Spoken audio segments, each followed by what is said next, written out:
When you add to, ing, or ed after a verb, the parts of speech of these verbs changes into a noun, adjective, or an adverb. We call these new words non-finite verbs or verbals. Non-finite verbs are important because in the English language, you can only use one verb per sentence. So if you already used the verb in a sentence but want to express another idea associated with actions, you have to change the verb into a non-finite verb.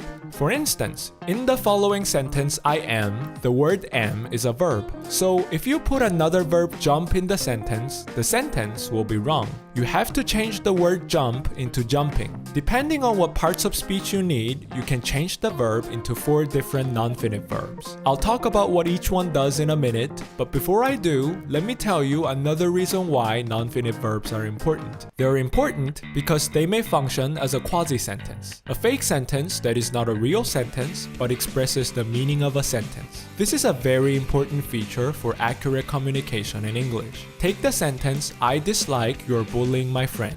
The subject of the sentence is I, the verb is dislike, and the object is the phrase you're bullying my friend. However, if you think about who's bullying, you are bullying.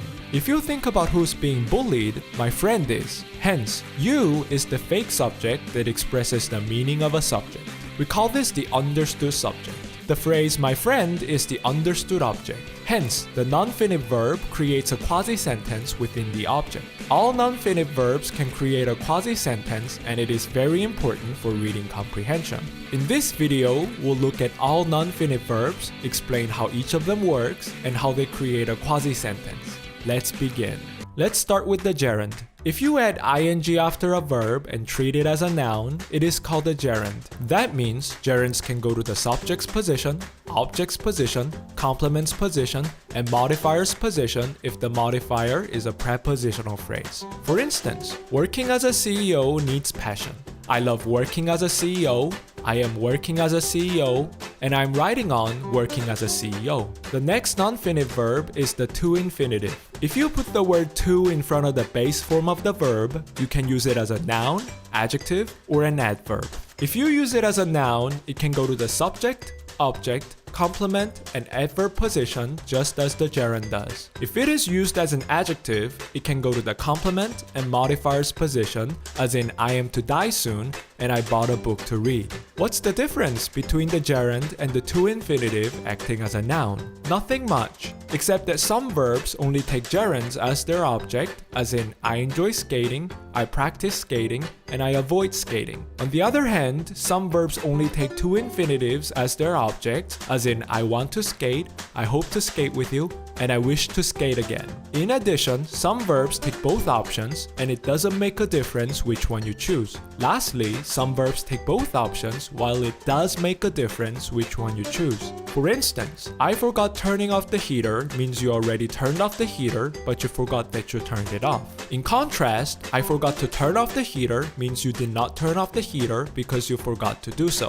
Please check out our blog in the link below for more detail. Anyway, let's move on to the next non-finite verbs, the present participle and the past participle. The present participle is when you add ing after a verb and change the verb into an adjective. The past participle is when you add ed after a verb and change the verb into an adjective. So both of them are adjectives. What's the difference? The present participle is used for the active voice and the present continuous tense. The past participle is used for the passive voice and perfect tenses. For instance, a walking robot shows the present participle used in an active voice. In contrast, a robot created by engineers shows the past participle used in the passive voice. I am swimming shows the present continuous tense, while I have finished my homework shows the present perfect tense. Anyway, both of them are adjectives, so they can appear before and after nouns. Here comes a question for you. Sometimes a noun before another noun acts as an adjective. For instance, cash payment or food delivery. Then what's the difference between the gerund in front of a noun and the present participle in front of a noun, especially when they look the same? Gerunds usually refer to purpose, while present participle usually refer to actions. In case of the sleeping car, the car can have the purpose of sleeping, but it doesn't make sense that the car is sleeping. So the phrase sleeping is a gerund. In case of a walking dog, the dog can have the action of walking, but it doesn't make sense that the dog is for the purpose of walking. Therefore, the phrase walking is a present participle. However, sometimes both meanings can work. In such cases, you have to look at the context to distinguish the two. Okay, here comes the last part of this lesson. Let's talk about how non-finite verbs can create a quasi-sentence. The understood subject of the to-infinitive is the noun that comes before the to-infinitive, as in you in I want you to read. If the sentence is I want to read, then the understood subject is I.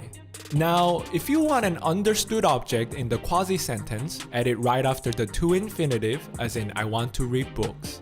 Moving on, let's talk about the gerund. The understood subject is the noun that comes before the gerund. In I love writing, the understood subject is the word I. In I love Tom writing a love letter, the understood subject is the word Tom. If the understood subject is a pronoun, you have to write it in the possessive form, as in my, his, her, their, and so on. And of course, the understood object is the phrase a love letter. Moving on, for present participle, the understood subject is the noun that the present participle describes. For instance, in the following sentence, the understood subject is the word tiger. In the following sentence, the understood subject is tiger and the understood object is the raw meat. Finally, the understood subject of the past participle is the noun that the past participle describes. However, please be aware that the noun is the understood subject of the passive voice. For instance, in the following sentence, the cat is the understood subject of the past participle. But the cat is not the one that excites others. The cat is the one being excited by the music, as in the cat is excited by the music. As I emphasized before, these quasi-sentences are not real sentences. I call them fake sentences only because their meaning is similar to a sentence. Alright, this is it for the non-finite verbs. For more detailed information, check out our blog in the link below. It was nice having you, and goodbye.